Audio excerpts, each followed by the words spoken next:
అందరికీ నమస్కారం అండి. తెలుగు స్టోరీస్ లైబ్రరీకి మీ అందరికీ స్వాగతం.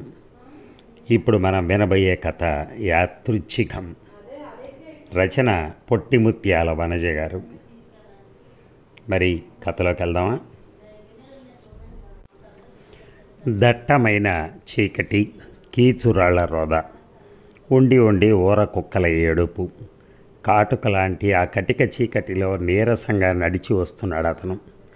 అడుగు తీసి అడుగు వేలినట్టుగా తూలి పడబోతున్నాడు. అలా అని అతడు తాగుబోతు కాదు. పాదం పడుతున్నది బురదగుంటలోనే, మొనదేలిన రాళ్లపైనే తెలియని ఉద్విగ్నత. అలా అని అతడు పిచ్చివాడు కాదు. కేవలం సగటు మనిషి, భార్యచే పరాభవం పొందిన ఒక సామాన్య భర్త. ఆగర్భ శ్రీమంతుడు కాకపోయినా అభిమానధనానికి లోటు లేదన్నట్టుగా అంతిమ గడియను ఆహ్వానించడానికి వస్తున్న మామూలు యూడీసీ. ఈ కలికాలంలోని మానవుడు బాధలకు అతీతంగా సుఖశాంతులతో జీవించాలంటే రెండు తెగలకు చెందినవాడై ఉండాలి. ఒకటి పిచ్చివాడు, రెండు తాగుబోతు. ఈ రెండూ ఉన్నవాడికి ఏ బాధ ఉండదు. వారి ప్రపంచమే వేరు. అందులో శోకం, దుఃఖం, అవమానం, ఆవేదన ఇవేవీ ఉండవసలు. పంచరంగుల వలయమైనటువంటి ఆనంద సాగరంలో మునకలేస్తూ ఉంటారు ఎల్లవేళలా. ఒక విధంగా వారు అదృష్టవంతులే అని చెప్పచ్చు. ఎక్కాడు అతను రాళ్లగుట్టపైకి. నడుస్తున్నాడు రైలు పట్టాలు దాటుకుంటూ. తలెత్తి చూశాడు. సిగ్నల్ ఇచ్చిన వైపు వెళ్ళి పట్టాలపై అడ్డంగా పడుకుని కళ్ళు మూసుకున్నాడు. మూసుకున్న కనురెప్పల ముందు తన ప్రాణప్రదమైన ఐశ్వర్య కదలాడసాగింది. అమాయకులైన చిన్నారి పిల్లల మోములు మెదిలి గుండె కన్నీరై స్రవిస్తూ కణతలపై నుంచి చెవుల్లోకి జారిపోసాగాయి.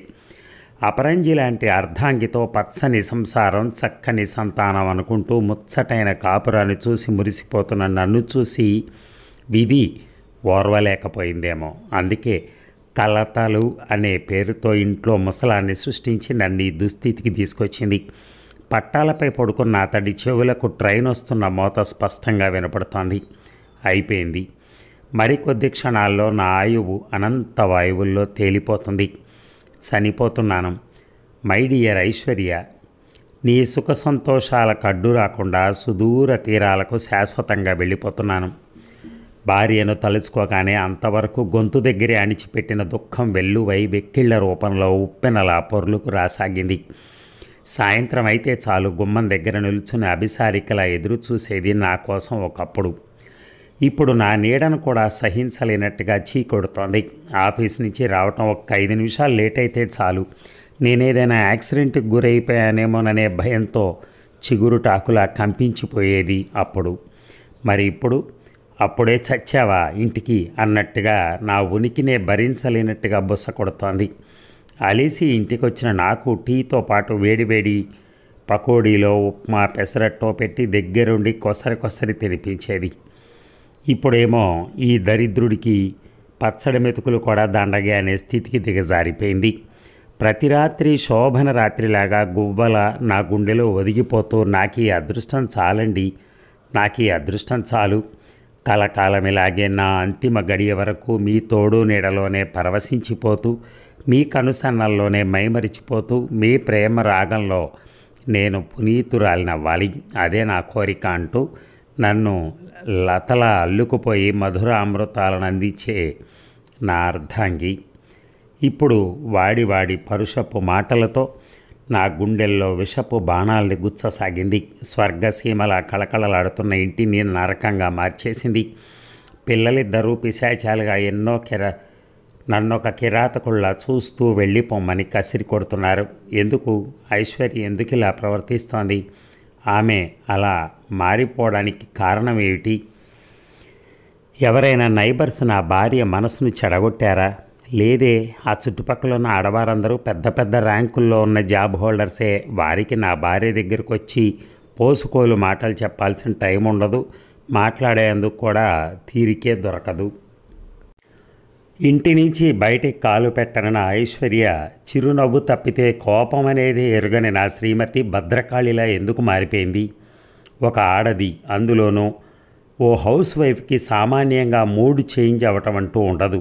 సడన్గా ఎలా మారిపోయింది అంటే ఆమెకు సంసారం అంటే ఏమైనా కలిగి ఉండాలి, లేదా మరో టేస్ట్ కోసం అర్రులు చాస్తూ అందుకు నా అడ్డు తొలగించుకోవటం కోసం అలా రాక్షసిలా ప్రవర్తిస్తూ ఉండాలి. నేను తాగుబోతును కాను, జోదరి జులాయిని అసలే కాను. కాబట్టి ఆమెకు నాపై అసహ్యం కలిగేందుకు అవకాశమే లేదు. ఇక మరో టేస్ట్ విషయానికి వస్తే పాత స్నేహితుడు ఎవరైనా ఆమెకు తటస్థించి ఉండొచ్చు. అతన్ని పొందేందుకు నా అడ్డు తొలగించుకునేందుకు ఇలా నాపై దురుసుగా ప్రవర్తించి ఉండొచ్చు. అందువల్లనే అతడు బాగా ఆలోచించే ఐశ్వర్య సుఖాన్ని కాంక్షించి ఈ నిర్ణయానికి వచ్చాడు. ఇంకా 30 ఏళ్ళు కూడా నిండని తరుణ్కి ఈ రోజుతో 100 ఏళ్ళు నిండిపోతున్నాయి. ట్రైన్ దడమని శబ్దం చేసుకుంటూ మృత్యువులాగా కబళించడానికి వస్తోంది అతని మీదకి. వీపు కింద మెత్తని తాడు లాంటి ఏవేవో పామేదో జరజరా పాకుతోంది. కదలాలని కూడా లేదు. ఇక చచ్చేవాడికి పాము అయితేనే మరేదైతేనే చావాలి అంతే. సమీపించసాగింది అంతిమ గడియ. మూతలు పడిపోసాగాయి. కన్నులు బరువుగా తల పక్కకు వాల్చేశాడు తరుణ్. ఆ దారుణాన్ని చూడలేక ప్రకృతి చినుకుల రూపంలో శోకించసాగింది. Mental diseases can be fatal and cause suicide. ఇక ఏంటి నాన్న అర్జెంటుగా రమ్మని టెలిగ్రామ్ ఇచ్చారు? అప్పుడే రిక్షా దిగి ఇంట్లో అడుగు పెడుతూ ఆదుర్దాగా అడిగాడు తరుణ్. కొడుకు రాక చూసి వంటగదిలోంచి చీర కొంగుతో చేతులు తుడుచుకుంటూ వస్తూ, ఏం లేదయ్యా, త్వరగా నీకు పెళ్లి చేసి ఒక ఇంటివాడిని చేయాలని 2 అమ్మాయిల్ని చూసాం. ఇద్దరా? నేనేమన్నా నిజాం నవాబును అనుకున్నావా అమ్మ? ఎందరినైనా చేసుకుని పోషించేందుకు కేవలం క్లర్క్ గాడిని, ఒక్క పెళ్ళానికే తిండి పెట్టగలిగే మిడిల్ క్లాస్ వాడిని. 2 కంటే బాపురే నా వల్ల కాదు. ఒరే చాలేరా వేళాకోళం. మేము చూసింది 2 కానీ నువ్వు కట్టుకునేది ఒకరినేలే. ఊరు కానీ ఊరిలో నువ్వు ఎలా ఉన్నావో, ఏం తింటున్నావో, ఒంటరిగాడివని తెలిసి స్నేహితులు ఎవరైనా నీకు చెడు అలవాట్లు ఏమైనా నేర్పుతున్నారో? అబ్బా ఆపవే నీ గోల, అసలు సంగతి చెప్పక అప్పుడే సోది మొదలెట్టావా అంటూ తరుణ్ వైపు తిరిగి, చూడు బాబు, గుంటూరులో ధనుంజయరావు అనే ధనవంతుడు అతడికి ఒక్కగానొక్క కూతురు ధనలక్ష్మిని అతి గారాబంగా పెంచుకొస్తున్నాడు. వారికి కాబోయే అల్లుడికి ఆస్తిపాస్తులు అక్కర్లేదట. చదువుకున్న అందగాడైతే చాలట. ఆ అమ్మాయి చేసుకుని ఆ ఇంటనే ఉండి వారి వ్యాపార వ్యవహారాలన్నీ చూసుకోవాలట. వారి తదనంతరం ఆ ఐశ్వర్యం అంతా అనుభవించేది ఆ అమ్మాయి అల్లుడే. అంటే వారికి కావాల్సింది ఇల్లరికం అన్నమాట. ఇంతలో తల్లి రోహిణి కలగజేసుకుని, అలా ఎందుకు అనుకున్నారు అబ్బాయి? పాపం వారికి కొడుకులు లేరు కదా. కొడుకులు లేకపోయినా ఇల్లరికపు అల్లుడికి ఆ హోదా ఇవ్వరు కదమ్మా. జీతం లేని పనోళ్ళలాగా, కూతురికి అడుగులకి మడుగులొత్తే బానిసలాగా ఆమె నాన్నగారి చెప్పు కింద తేలులాగా, అత్తగారి పంటి కింద ఒక్క పలుకులాగా నలగాల్సిందే. చిన్నాడివేనా, మీ అమ్మకు అర్థమయ్యేలా బాగా చెప్పావురా. ఆ సంబంధం చూసి వచ్చినప్పటి నుంచి ఆ పిల్లే నా కోడలు కావాలని తెగ ఆరాటపడిపోతుంది. ఇకపోతే 2వ సంబంధం, మనూరి కుబేరయ్య గారి పెద్దమ్మాయి. ఎవరో ఆ వడ్డీ వ్యాపారేనా? చక్కెర వడ్డీల పేరుతో పేదవాడి రక్తాన్ని తాగుతూ వారి బ్రతుకుల్ని పీల్చి పిప్పి చేస్తున్న రాక్షసుడేనా? అతడు క్రూరుడే అనుకో, వాళ్ళ అమ్మాయి కూడా అంతటిదేనంటావా? పైగా పిల్ల ఎంత బరువుందో అంతెత్తు బంగారాన్ని తూచి మరీ ఇస్తాట. మనకెందుకమ్మా అంత అత్యాశ? క్రూర మృగం కడుపులో కసాయిది పుట్టక మరెలాంటిది పుడుతుంది? వాళ్ళ నాన్నకి ఎంత గర్వం ఉందో అమ్మాయికి అంత అహం ఉంది అని మనకు కూడా తెలుసు కదా. అవుననుకో, పెళ్ళయ్యాక కుదరదంటావా? మారదంటావా? నీ పిచ్చి కానీ వాళ్ళు మారరమ్మా. మనల్ని మార్చేస్తారు శవాలుగా. మనిషిగా బతకాలంటే మనసును అర్థం చేసుకుని మసలుకొనే ఇల్లాలు దొరకాలి. ప్రేమ ఉన్న చోట పిడికేడు పచ్చడి మెతుకులైనా తృప్తిగా తినగలం. కానీ చేదరించుకునే చోట మృష్టాన్న భోజనమైనా సరే మింగుడు పడుతుందా? ఏమోనయ్యా, ఏ తల్లి అయినా కోరుకునేది కన్న కొడుకు కళ్ళ ముందర అష్టైశ్వర్యాలతో తొలతూగుతూ ఉంటే చూడాలనే కదా. నీ జీవితం వడ్డించిన విస్తరి ఉండాలనుకోవటం తప్పంటావా? అంది రోహిణి బాధపడుతూ. నీ ఆశయాలు ఆదర్శాలు వింటుంటే నాకు ఒక సంబంధం గుర్తుకొస్తుందిరా అబ్బాయి. మన పక్క విలేజ్లో రంగనాథం గారు అనే మాస్టర్ ఉన్నారు. వారికి 3 ఆడపిల్లలే. ఎలాగో అప్పో సొప్పో చేసి ఇద్దరిని గట్టెక్కించడానికో ఇక ఆఖరమ్మాయి పెళ్లి చేయాలని చెప్పని కాళ్ళు అరిగేలా తిరుగుతున్నాడు. మొన్న ఈ మధ్యనే రిటైర్ అయినందున పెళ్లిగానే ఆ పిల్ల ఆయన గుండెలపై కుంపటై కూర్చుంది. బాగుందండి మీరు చెప్పొచ్చేది. ఆ బ్రతకలేని బడిపంతుల కూతురు నా కొడుక్కి కట్టబెట్టేది. పండగకి అల్లుడు వెళ్ళినా కనీసం ఒక 2 రకాల కూరలతోనైనా వడ్డం చేయగలరా? వాళ్ళకే 5 ఏళ్ళు నోట్లోకి పోక పస్తులతో అవస్థలు పడుతూ ఉంటే మనకు గతి లేనట్టు ఈ దేశంలో ఆడపిల్లలే కరువైనట్టు నా ఒక్కగానొక్క కొడుక్కి అలాంటి పిల్ల నా కట్టబెట్టేది. దుఃఖంతో గొంతు పూడుకుపోగా పైట కొంగుతో కళ్ళు తుడుచుకుంది. నువ్వు ఊరుకోవే, ఇప్పుడే పెళ్ళైపోయినట్టుగా బాధపడతావే. ముందా అమ్మాయిని చూడాలి, ఆ అబ్బాయికి నచ్చాలి. మన వస్తున్నట్టు ఆ రంగనాథం మాస్టర్ గారికి కబురు చేయండి. ఆ ప్రపోజల్ ఇష్టం లేకపోయినా తరుణ్ కోరికను కాదనలేక విధి లేక ప్రయాణమైంది రోహిణి. ఆ పిల్ల దెయ్యంలా కొడుకు కళ్ళకు కనపడాలని, అప్పుడు తాను ఆశించినట్టుగానే గొప్పింటి మెళ్ళలో తాళి కట్టాలని దారి పొడవునా కనపడ్డ దేవుళ్ళకంతా మొక్కుకుంటూనే ఉంది ఆమె. అమ్మాయి పేరు ఐశ్వర్య. ఇంటి ఖర్చులకు 10 రూపాయలు ఇస్తే అందులో 6 రూపాయలు ఖర్చు చేసి అందులో మిగిలిన 4 జాగ్రత్తగా దాచి పొదుపుగా పరువుగా సంసారాన్ని లాక్కొచ్చే సంస్కారం గల పిల్ల. పెళ్లి కూతురు తండ్రి చెబుతున్న మాటల్ని ఆలకించడం లేదు తరుణ్. చాపపై ముగ్ధలా ముడుచుకుని తలవంచు కూర్చున్న అద్వితీయ సౌందర్యాన్నే చూస్తున్నాడు మైమరచి. ఏ మేకప్ లేకపోయినా ఆ న్యాచురల్ బ్యూటీని చూడగానే అక్కడే మనసు పారేసుకుని అప్పటికప్పుడే మ్యారేజ్ ఫిక్స్ చేసుకుని పక్షం రోజులు తిరక్కముందే ఐశ్వర్య మెడలో తాళి కట్టి అతడి అర్ధాంగిని చేసుకున్నాడు. తెల్ల చీరలో పాల గ్లాస్తో గదిలో కడుగుపెట్టిన ఐశ్వర్య ముందుగా అతడి పాదాలపై మోకరిల్లింది. నా దేవి చోటు ఇది కాదు అంటూ ఆమెను అతడి ఎదలోకి ఇముడ్చుకున్నాడు. దేవిని కానండి, నేను మీ దాసిని. కానీ కట్న కానుకలు ఆశించకుండా దరిద్రురాలనైన నన్ను పెళ్ళాడి ఏ కలనైనా ఊహించనంత అంతస్తులో నన్నుంచారు. నా దేవుడు మీరే. పరవశించిపోతూ అతడి గుండెల్లో ఒదిగిపోయి కరిగిపోసాగింది.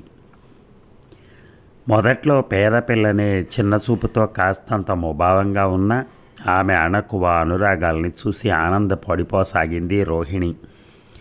ఆ పల్లెటూరులో తాతల నాటి పొలాలను చూసుకుంటూ ఉన్నంతలో ఉన్నతంగా జీవిస్తున్న వారిని ఇరుగు పొరుగు అమ్మలు, ఏమిటి రోహిణిదిన గతి లేని పిల్లను కోడల్ని చేసుకున్నావు అని వారంటే, చాలే పోయేటప్పుడు మనతో పాటు వచ్చేవి మంచితనవే కానీ ఆస్తి అంతస్తులు కావు కదమ్మా అంటూ ఒక్క మాటలో వారందరి నోరులు మూయించేశారు ఆవిడే. సెలవైపోగానే కాపురం, కొత్త కాపురం అంటూ తరుణ్ ఐశ్వర్యం తీసుకెళ్లాడు హైదరాబాద్కి. ఎల్లప్పుడూ స్వర్గ సుఖాల్లో తేలి ఆడసాగారు రేయి పవలు మరచిన ఆ జంట. అతడి ప్రేమకు మురిసిపోతూ తనంత అదృష్టవంతురాలి ఈ లోకంలోనే లేదని గడియకు ఉప్పొంగిపోసాగిందామె. భర్త ఆఫీస్కి వెళ్ళగానే పనులన్నీ చక్కదిద్దుకొని సాయంత్రానికంతా అందంగా తయారై 1000 కళ్ళతో ఎదురు చూస్తూ ఉండేది అతడి కోసం. రాగానే తెల్లవారటం కూడా తెలియక మన్మథ లోకంలో ఊగిసలాడేవారు. నక్కల్లా పొంచి ఉన్న అమ్మలక్కలకు తలుపులు బిగించుకుని ఉన్న ఐశ్వర్యతో మాటలు కలిపే సమయం కోసం పొంచి చూడసాగారు. ఓ రోజు టక్ టక్ మని తలుపు చప్పుడవంతో పోస్ట్ ఏమో అనుకుంటూ తలుపు తీసింది ఐశ్వర్య. అమ్మాయి, ఇంటికి చుట్టం వచ్చాడు, కప్పుడు కాఫీ పొడి ఉంటే ఇస్తావా? అబ్బే, మేము కాఫీ తాగమండి. పోనీ టీ పొడన్నా ఉంటే అది త్రాగమండి. మరి పాలెందుకు పోయించుకుంటున్నారు అమ్మాయి? ఇస్తుపోతూ చూడసాగింది ఆమె. పెరుగు కోసం. ఎలాగో ఇంత దూరం కప్పు తీసుకొచ్చా కదా, ఇందులో పాలైనా పోయి అమ్మాయి వెళ్తాను. తోడేశానండి ఇప్పుడే. పెరుగైనా ఇవ్వమంటే పిల్లి తాగేసిందంటుందేమో ఏకసఖ్యంగా అంది. పిల్లి తాగేంత అజాగ్రత్తగా ఉండను కానీ మీరు పెరుగు అడిగినా వెయ్యను. ఎందుకంటే తోడని పెరిగి ఇవ్వకూడదు కదండి. గడుసు పిల్లవే ఏ ఊరమ్మ మంది గొణుక్కుంటూ వెళ్ళిపోయింది ఆవిడ. అప్పుడే వచ్చిన తరుణ్కి చిరునవ్వుతో కాఫీ అందించి కూర్చుంది అతడి సరసనే. ఆమె అడిగితే పాలు లేవన్నావు, మీకెలా తెలుసు? అప్పుడే వచ్చి విన్నానులేవోయ్. ఆమె వచ్చింది అవసరం కోసం కాదండి, తేరగా ఏది దొరికితే అది కొట్టుకుపోదామని. ఇలాంటి వాళ్ళని ఇంట్లోకి రానియకూడదు. పోనీ పాపం అని చనివిస్తే సూది మొదలు దబ్బనంలాగా కూర్చుండిపోతారు వచ్చి. అవన్నీ ఆలోచించే అన్నీ ఉన్నా లేవనే చెప్పాను. నవ్వుతూ ఖాళీ కంపును అందుకుని వెళ్ళిపోయింది కిచెన్లోకి. మీ నాన్న నిన్ను స్కూల్ ఫైనల్ వరకే చెప్పించి ఆపాడు కానీ లేకుంటే సైకాలజీ ప్రొఫెసర్ అయి ఉండేదానివి. ఆమె దరికొచ్చి చిలిపిగా బుగ్గపై చిటిక వేశాడు. అమ్మాయి వంట అయిందా? తెరిచి ఉన్న విండోలోంచి తలలు పెట్టి తొంగి చూశారు ఇద్దరు విడోలు ఒక మధ్యాహ్నం సమయంలో. ఇంకా అవ్వలేదు. ఎవరండి మీరు? మేము మీ పక్కింట్లో ఉంటున్న వాళ్ళమే. ఈ వీధిలో ఉన్న కాపురాలన్నిటికీ పెద్ద దిక్కుగా ఉంటూ మంచి చెడ్డ విచారిస్తూ ఉంటాం. ఏదో తల చెడిన వాళ్ళం కదా, ఎండకు కాళ్ళు మండిపోతున్నాయి. తలుపు తెరువమ్మా, నీతో ఒక మాట మాట్లాడి వెళ్ళిపోతాం. అంత పెద్దవారు అభ్యర్థనగా అడుగుతుంటే కాదనలేకపోయి తలుపు తీసి నుంచుంది. సుడిగాలి జడివానల్లాగా బిలబిలమంటూ లోనికొచ్చి మేరు పర్వతాల్లాంటి ఆ భారీ శరీరాలను కొదేశారు చెరో కుర్చీలో. బయట తీసి గుండ్రాయి లాంటి ఎత్తైన గుండెలు కనపడేలా విసురుకుంటూ, ఏమి ఎండలు, మార్కెట్లోని రేట్లలాగా విపరీతంగా మండిపోతున్నాయి. వాళ్లలో వాళ్లే మాట్లాడుకుంటున్నారు. చిరాకేసింది ఐశ్వర్యకు వాళ్ళ చర్యను చూసి. తన ఉనికిని తెలిసేలా చిన్నగా ఒక పొడిదగ్గు తగ్గింది. అప్పుడు చూశారు ఆమె వెంక. అమ్మాయి, మీ నాన్న బడి పంతులంట కదా, పెళ్ళి కాకుండా ముదిరిపోతున్న నిన్ను మీ ఆయన జాలిపడి చేసుకున్నాడట కదా. మీకెవరు చెప్పారు ఇవన్నీ? ఆశ్చర్యంగా అడిగింది. అవన్నీ నువ్వు అడగకూడదు, మేం చెప్పకూడదు. అవసరమైతే మీ ఊరికే వెళ్ళి ఆరా తీయగలిగే సత్తా ఉన్నవాళ్ళం మేము. ఆహా, అయితే మీరు ఆరాలు తీసేవారన్నమాట. ఏదో పెద్దవాళ్ళం కదా, అలా అందరి దగ్గర మంచి చెడు రాబడుతూ ఉంటాం. అవును, నీ మెళ్ళలో ఉన్న తాళిబొట్టు కలిసి మీ నాన్నే చేయించాడంటావా? లేదండి, నా ఒంటిపై ఉన్న బంగారం అంతా మా అత్తగారిదే. మా నాన్న ఒక్క పైసా కూడా ఇవ్వలేదు. ఆఖరికి మా పెళ్ళి కూడా మా అత్తగారే ఘనంగా జరిపించారు. ఈ వివరాలు చాలా, ఇంకేమన్నా కావాలా? కఠినంగా అంది. హిహిహి, పిల్ల ముద్దుగా మాట్లాడుతుంది.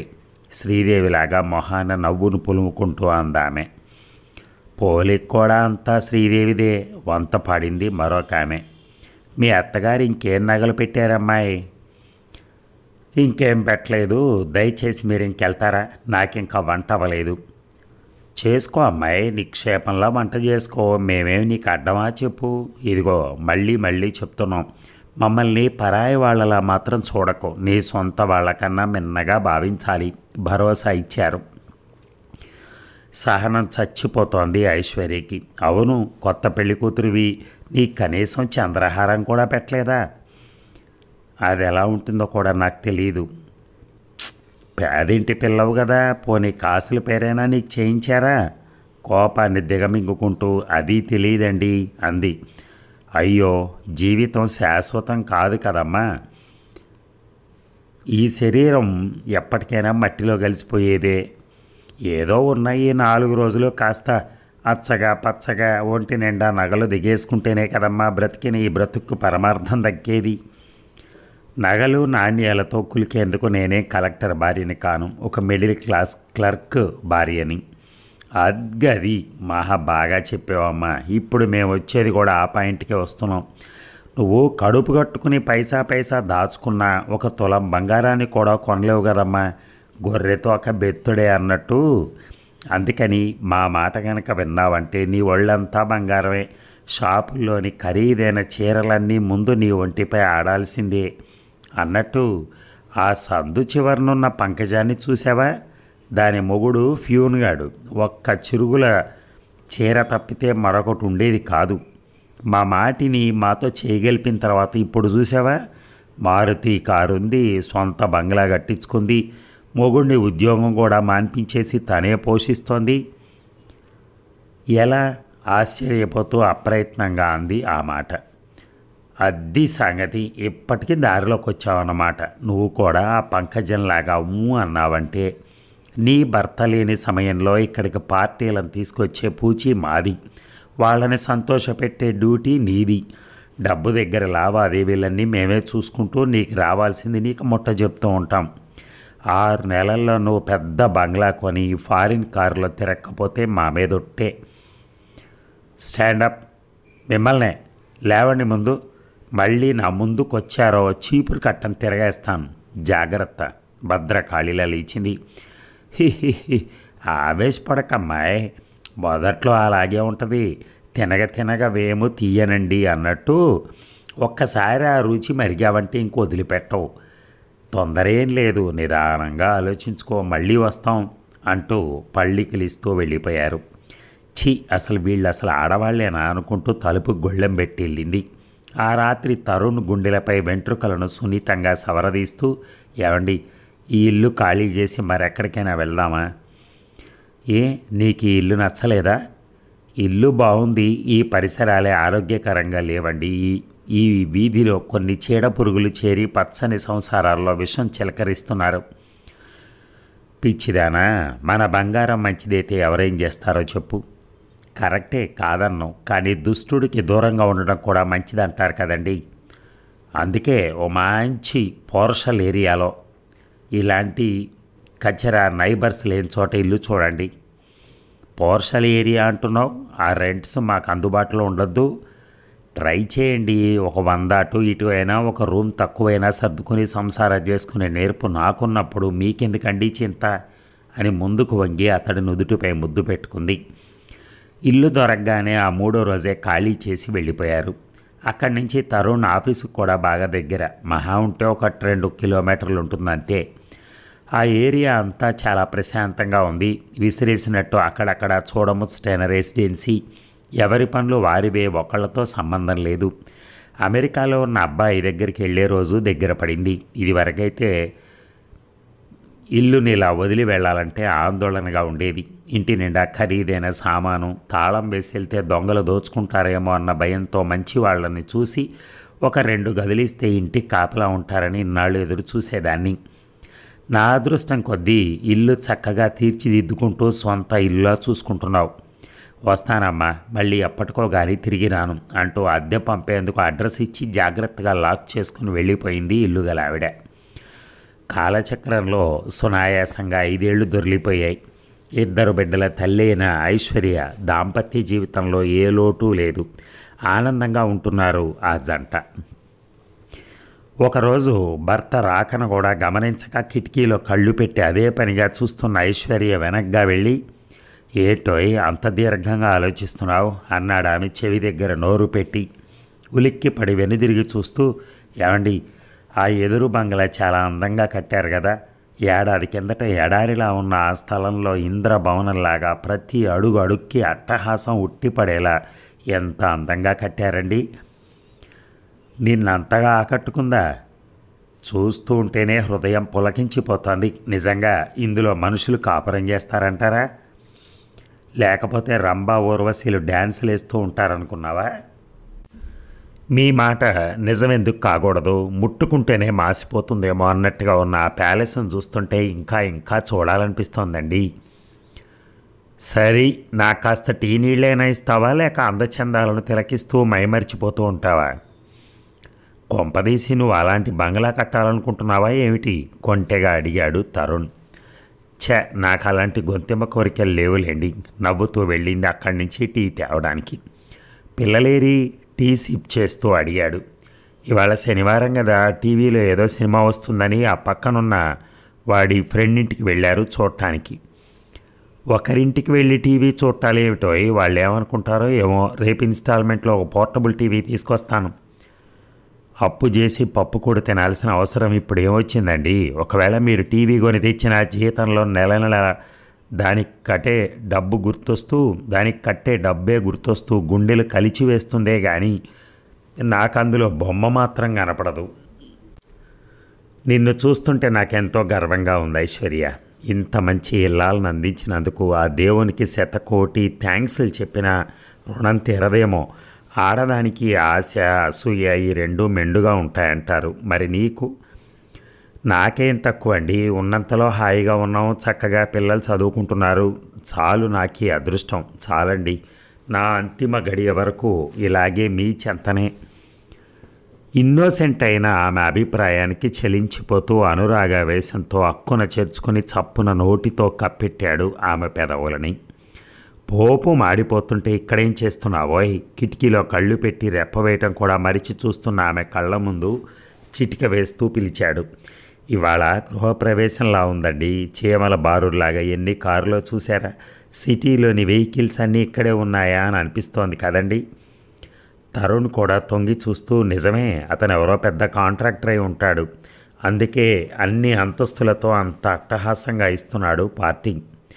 భర్తని ఆఫీస్కి, పిల్లల్ని స్కూల్కి వెళ్ళిపోగానే ఆ కిటికీ దగ్గర కుర్చీ లాక్కొని చూడసాగింది వాళ్ళనే.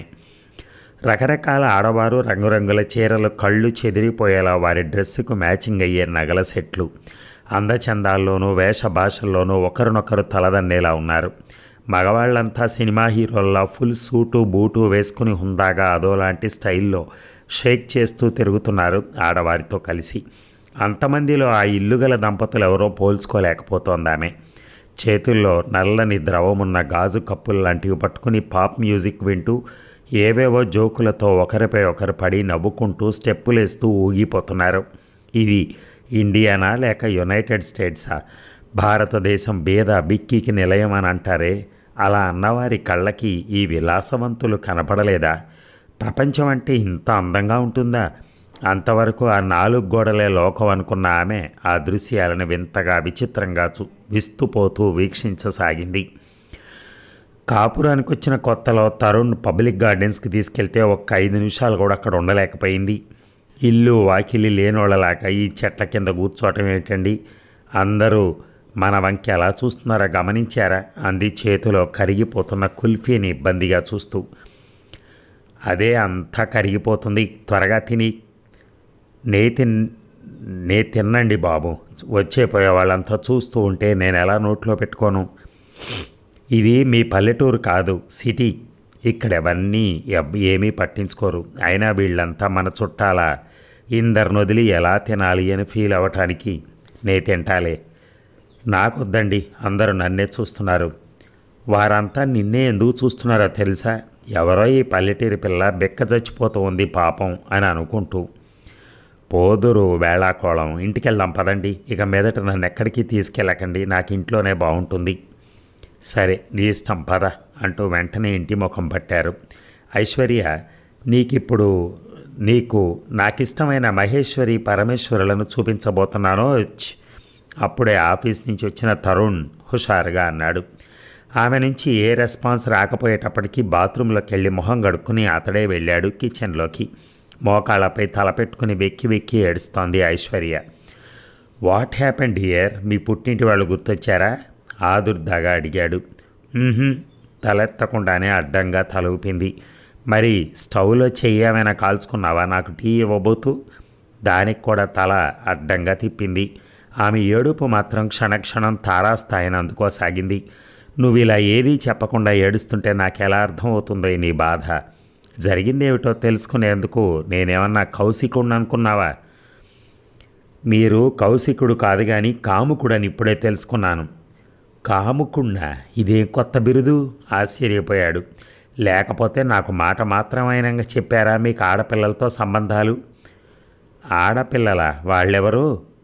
ఇప్పుడే చెప్పారుగా, మహేశ్వరి పరమేశ్వరి అని.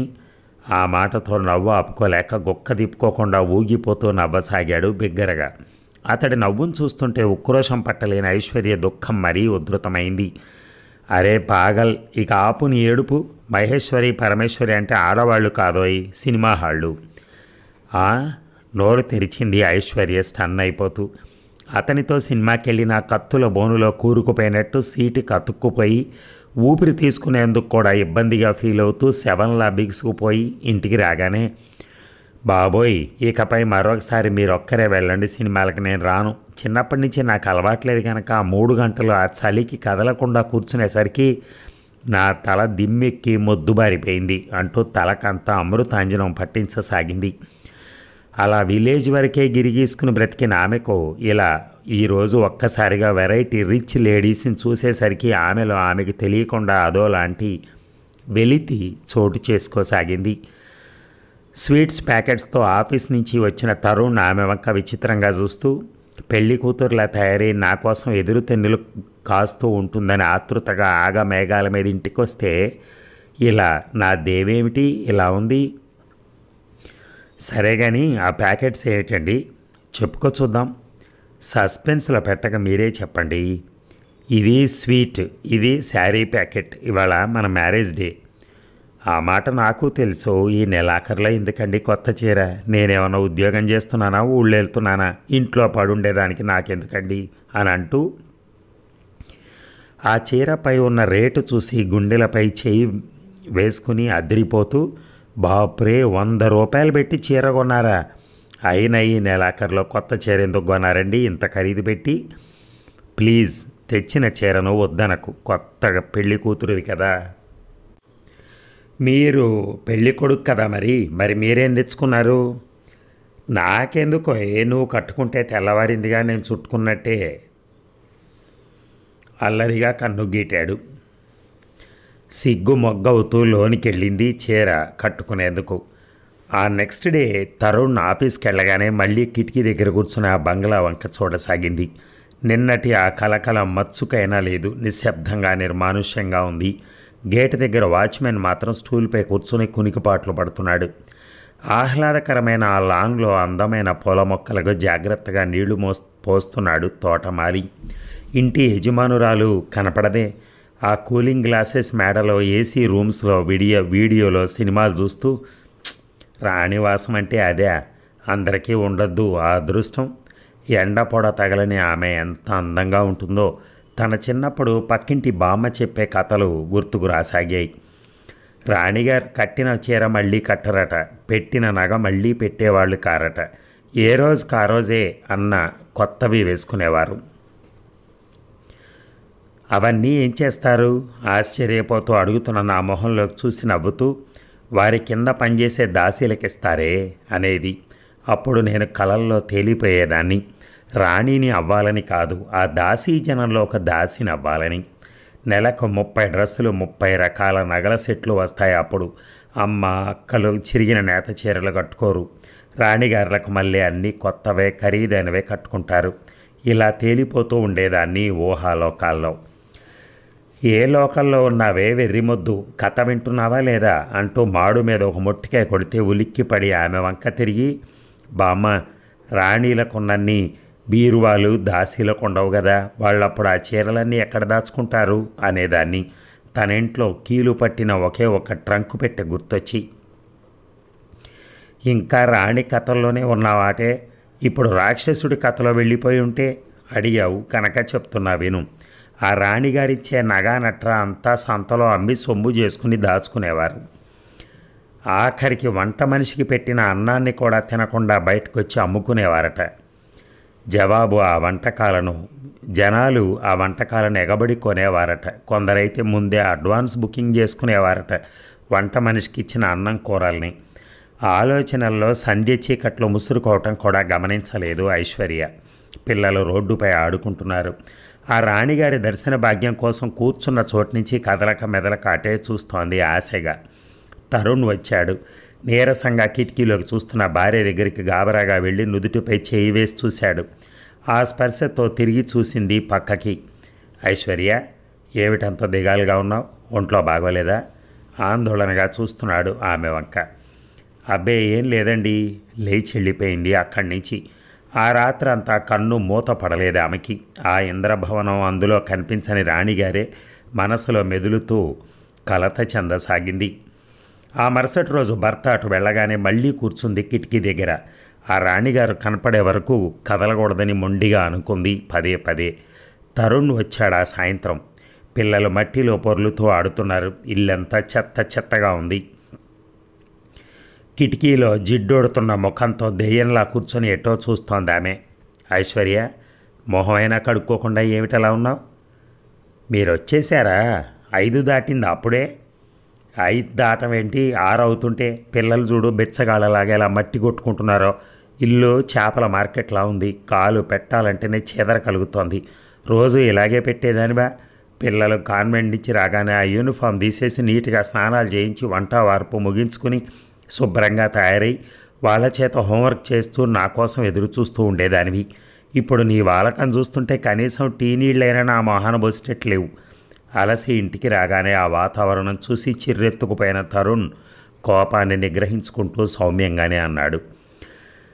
లొంగేవాళ్లుంటే చలాయించే వాళ్ళుంటారని ఇందుకే అంటారు. బానిసగా అడుగులకు మడుగులెత్తుతున్నంత వరకు మహానందం పడిపోతూ ఉంటారు. ఒకసారి బద్ధకం వేసి కాసేపు కూర్చుంటే చిరుబురులాడుతూ శ్రీరంగ నీతులు వల్లే వేస్తారు. చి, సుఖం లేని బ్రతుకు. నాకు ఆ గానుగెద్దుకి తేడా ఏమిటి? కళ్ళ నీళ్లు చిప్పిల్లగా మౌనంగా లేచి వెళ్ళింది అక్కడి నుంచి. ఆమె కోపాన్ని గిన్నెలపై ప్రదర్శిస్తూ ఎలాగో వంట చేసి వడ్డించింది. ఏమిటి రాణిగారు అలిగారా? ఆ రాత్రి ఆమెను పైకి లాక్కుంటూ అన్నాడు తరుణ్.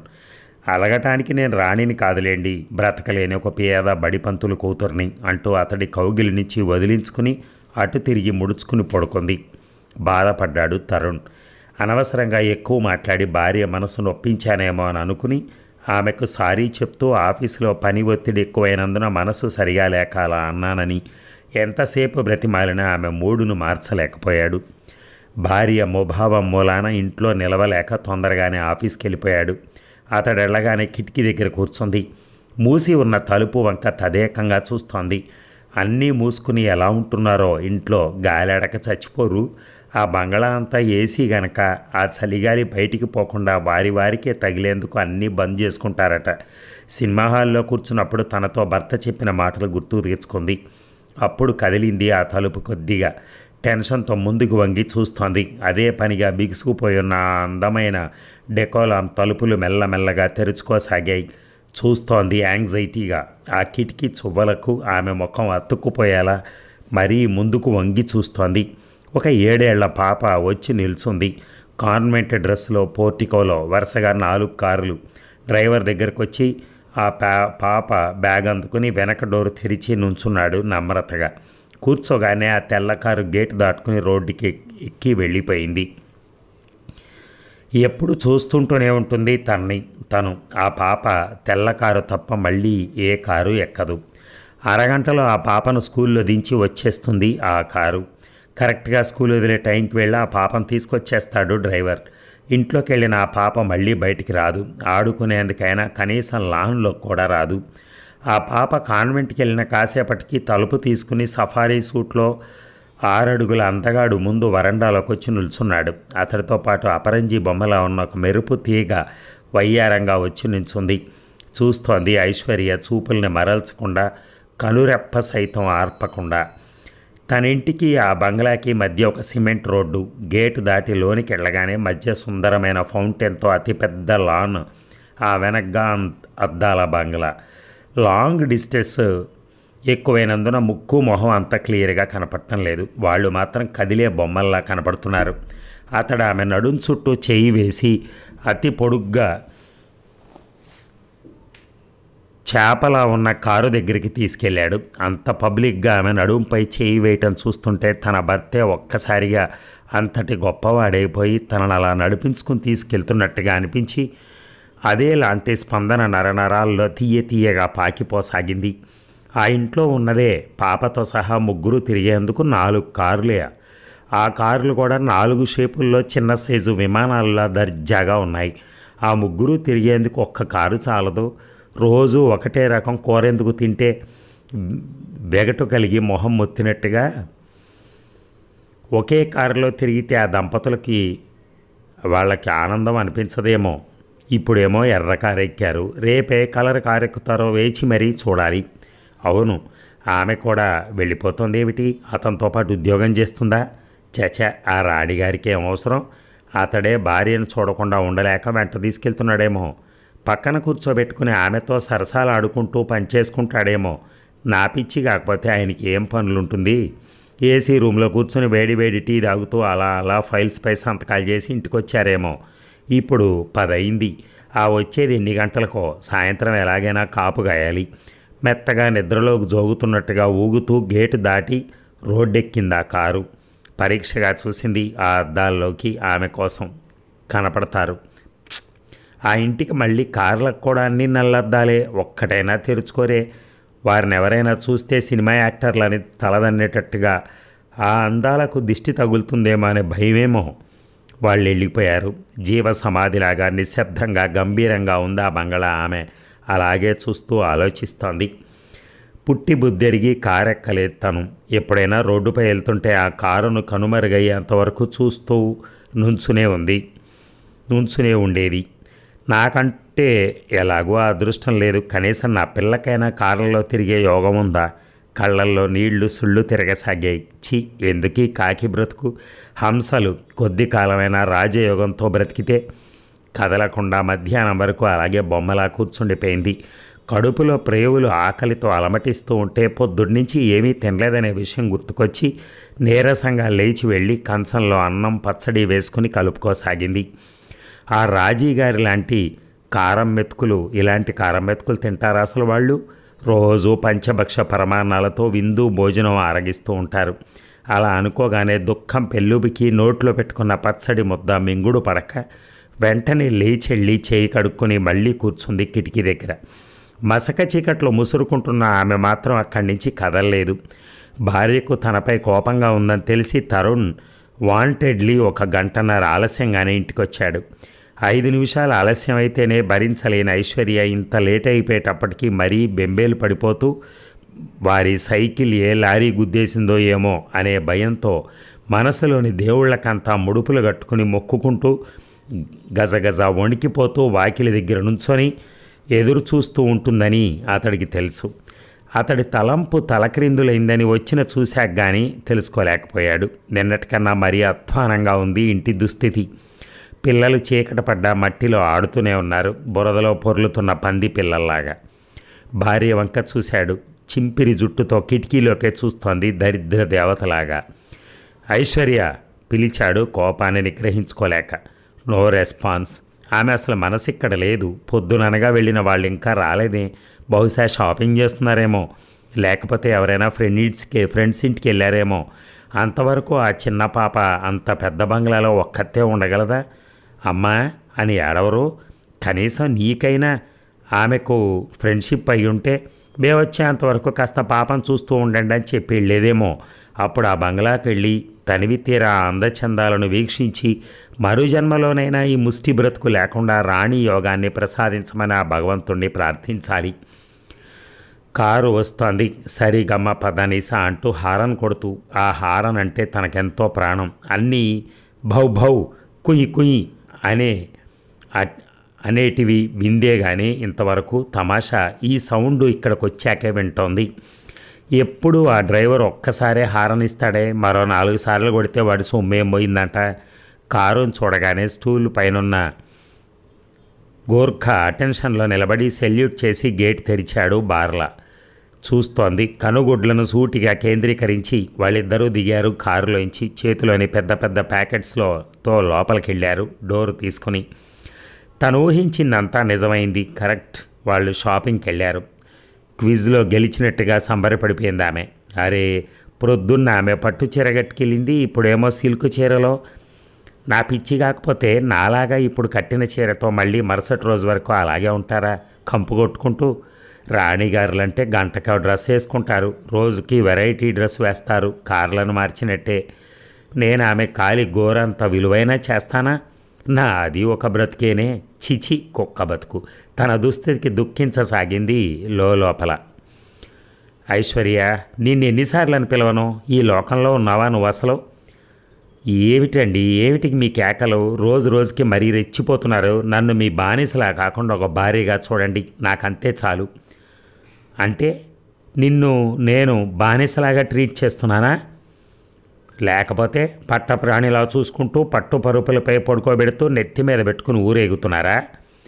ఐశ్వర్య, నీ కఠినపు మాటలతో నన్ను చిత్రహింసలకు గురిచేయకు. రాక్షసుల్లా మారి నువ్వెందుకిలా నా పైన తిరగబడుతున్నావో రాక్షసిలాగా. నిజమే, ఎన్నాళ్ళు కోపస్థ మండూకంలా ప్రపంచం అంటే ఇంతేనేమో, నాలాంటి అదృష్టవంతరాలు ఈ లోకంలోనే లేదేమో అనే భ్రాంతిలో పడి మీకు సేవలు చేసుకుంటూ నా జీవితం ధన్యమైపోయిందని మురిసిపోయేదాన్ని. కానీ ఇది ఇరుకు లోకం కాదని, విశాలమైన ఈ నాగరిక ప్రపంచంలో నేర్చుకోవాల్సింది ఎంతో ఉందని తెలిసాక నేనేమిటో నా బ్రతికేమిటా అనే వెక్కిళ్లతో గొంతుకి అడ్డుపడగా మాట బొంగురుపోయి ఏడుస్తూ వెళ్ళింది అక్కడి నుంచి. నీకేం తక్కువ చేశాను ఐశ్వర్య, నీ దుఃఖం నన్నెంత క్షోభ పెడుతుందో ఆలోచించావా? ఆమె వెనకే వెళ్ళాడు కిచెన్లోకి. ప్లీజ్, ఈ పాపిష్టి దరిద్రురాల్ని ఐశ్వర్య అని మాత్రం పిలవమాకండి. ఆ పిలుపు వింటూ ఉంటే నాకు అసహ్యం కలుగుతోంది. జుగుప్సతో నా అణువులోనూ కంపరం కలుగుతోంది. మా నాన్న ఒక వెర్రి బాగులవాడు కనుక నా బిడ్డకు ఐశ్వర్య అని పేరు పెడితే ఏ రాజకుమారుణ్ణో పెళ్ళాడి ఐశ్వర్యవంతురాలు అయిపోతుందేమో అనే ఆశతో నాకు ఈ పేరు పెట్టుంటాడు. శ్లేష్మంలోని ఈగలాగా నా బ్రతికి మురికి కూపంలో తెల్లారిపోతుందని తెలిస్తే నాకు ఆ పేరు కూడా పెట్టుండేవాడు కాదు. నేను ఒక గుమస్తా పెళ్ళామని ముందే తెలుసుంటే ఏ పెంటమ్మో పిచ్చమ్మో.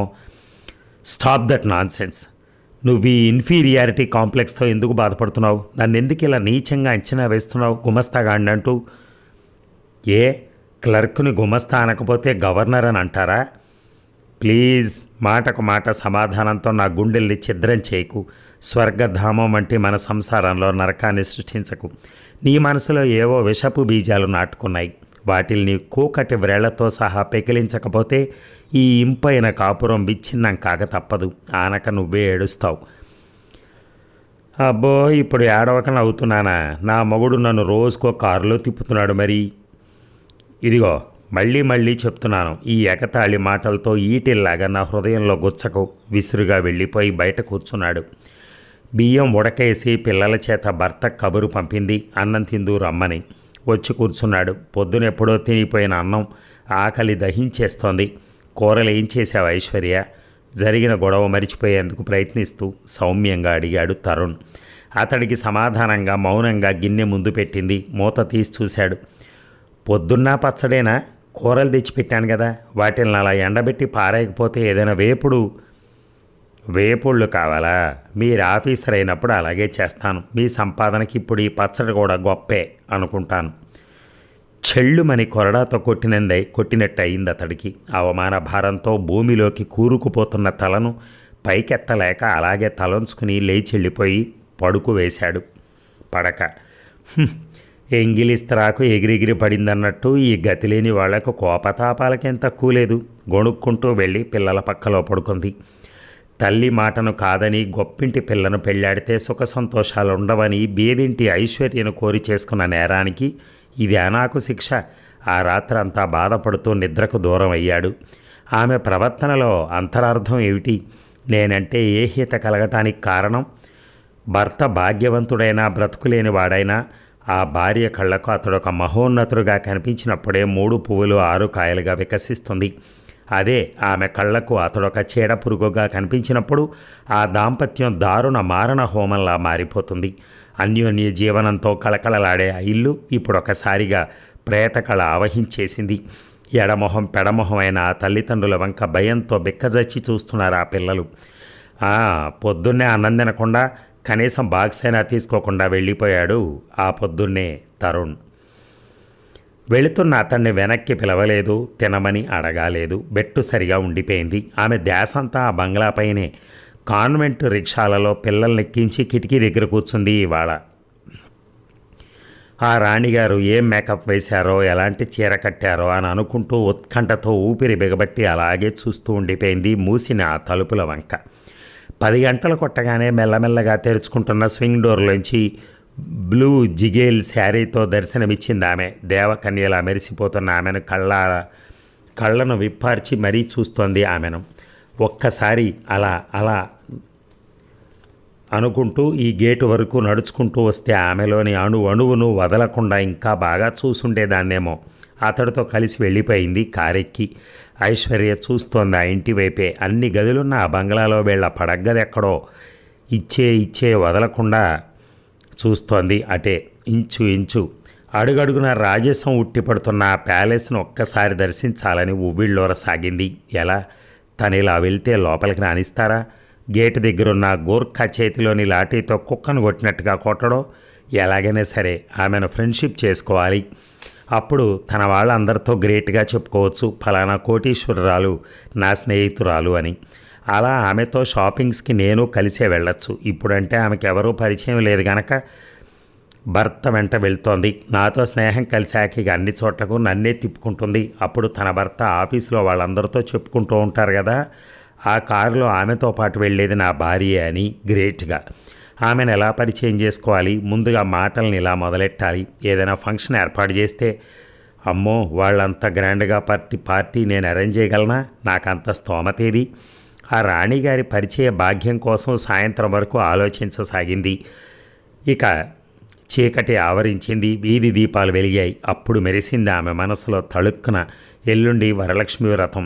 ఆ ముందు రోజు ఓ మంచి చీర కట్టుకుని పేరంటం పిలిస్తే ఆమె ఒక్కతే గనక పండు తాంబూలం ఘనంగా ఇచ్చి సత్కరించి పరిచయ భాగ్యం పెంచుకోవచ్చు. ఈ ఐడియా బాగా నచ్చింది ఐశ్వర్యకి.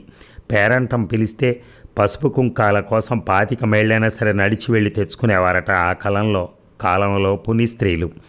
ఇప్పటికి కూడా వరలక్ష్మి పూజ అంటే ఎవరూ రాకుండా ఉండరు. వెళ్ళకపోతే ఆ లక్ష్మి కళ్ళెర్ర చేస్తుందేమో అని భయం. వెళ్ళి పెట్టె తెరిచి చూసింది. అన్నీ మాసిపోయిన పాత చీరలే. కొన్ని కొత్తవి ఉన్నా అవి అంత ఖరీదువి కావు గనక కట్టేందుకు మనస్కరించలేదు ఆమెకి. ఈ చీరలు వాళ్ళింటి పని మనిషి కూడా కట్టదేమో. అలాంటిది నేను ఈ వాయిల్ చీరతో వెళ్ళి ఎలా పేరంటం పిలవను? ఆ రాత్రి అంతా ఆలోచిస్తూ కూర్చుంది. పిల్లల దగ్గర పడుకుని ఆ మర్నాడు తరుణ్ ఆఫీస్కి వెళ్తూ ఉంటే, రేపు వరలక్ష్మి వ్రతం, నాకు మంచి చీర కావాలి గోడవైపు తిరిగి అంది. అన్ని రోజులకు తన ముద్దుల భార్య మోగనోమును విరమించి పెదవి విప్పేటప్పటికీ ఆనందపడిపోయాడు అతను. అందులోనూ ఆమె నోరు తెరిచి చీర కావాలని అడిగేటప్పటికీ పరమానంద భరితుడైపోతూ అలాగే తప్పకుండా అంటూ ముసిముసిగా నవ్వుకుంటూ వెళ్ళిపోయాడు. పెళ్ళైన కొత్తలో ఇలాగే వరలక్ష్మి వ్రతం అని ఒక ఆర్గండి చీర తెస్తే, అమ్మో 80 రూపాయలు పెట్టి చీర కొంటారా? నాకు తెలియక అడుగుతాను. కొత్త చీర కట్టుకుని పూజిస్తేనే ఆ లక్ష్మీదేవి వరాలు ఇస్తుందా? ఉతికిన చీరతో పూజిస్తే కటాక్షించదా? ఇక మీద ఎప్పుడు ఇలా డబ్బు దుబారా చేయకండి అంటూ 6 నెలల దాకా 80 పెట్టి నా చీరను ఎందుకు తెచ్చారని నొచ్చుకుంటూనే గడిపింది. అలాంటిది ఇవాళ తనకు తనే ఏమైనా అర్ధాంగిని ఆనందపరచడానికి మంచి ఖరీదైన చీరే కొనాలి. నెలాఖరు రోజులు, చేతిలో డబ్బులు లేవు. భార్య కోరిక తీర్చడం తన బాధ్యత అనుకుంటూ ఫస్ట్కి ఇస్తానని కొలీగ్ ద్వారా ఒక 10 రూపాయల వడ్డీతో 200 అప్పు తీసుకున్నాడు. అప్పులు చేయటం తనకు అలవాటు లేకపోయినా ఐశ్వర్యకు దగ్గరయ్యేందుకోసం ఈ పని చేయక తప్పలేదు. ఓ గంట పర్మిషన్ పెట్టి షాప్కి వెళ్ళాడు. ఆమెకి ఇష్టమైన రోజ్ మిల్క్ కలర్ చీరను అద్దాల్లోంచి చూడగానే ర్యాక్లోంచి తీయించి రేట్ అడిగాడు. 250. ఆలస్యం చేయకుండా తన పర్సులోంచి మరీ 50 తీసి ఆ చీరను ప్యాక్ చేయించుకుని సంబరపడిపోతూ ఇంటికొచ్చాడు ఆ శారీ ప్యాకెట్తో. అందంగా తయారైన భార్యను చూసి లోలోన ఉప్పొంగిపోయాడు. ఆ ముస్తాబంతా అతడి కోసమే అనుకుని ఆ ప్యాకెట్ అందుకుంటూ ఎంత అంది ఓపెన్ చేస్తూ. 250. ఆ మాటతో చివ్వున తలెత్తి చూసింది. తనకు ముందే తెలుసు 80కే అంత రేట్ ఎందుకు పెట్టారని. బాధపడిన భార్య 250 చీరను చూసి మరీ బాధపడుతుందని తెలుసు. అందుకే ఆమె నోట్లోంచి మాట రాకముందే, నువ్వే అన్నావు కదా మంచి చీర కావాలని, అందుకే తెచ్చాను ఇంత కాస్ట్లీ శారీ అంటే 250 మించి ఇంకా చీరలే లేవా ఈ సిటీలో?